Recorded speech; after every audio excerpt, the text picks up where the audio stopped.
Revelation 1026.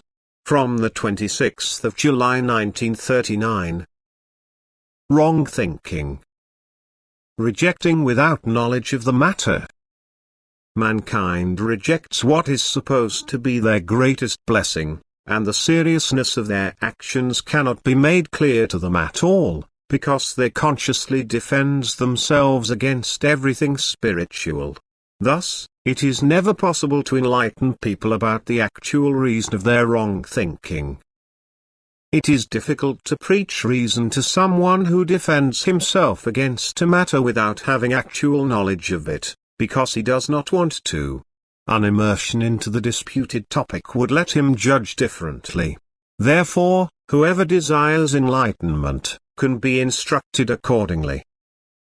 And that is why it is irresponsible to stay in the same waters, that is, the Lord calls out to them, "Open your ears and your hearts and hear the voice that wants to proclaim the truth to you.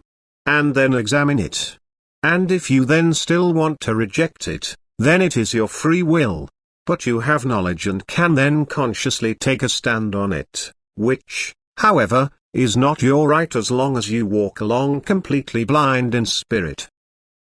The purely factual solution of something inexplicable is already demanded in earthly relations. How much more should you spiritually observe the same and first examine everything you are inclined to reject?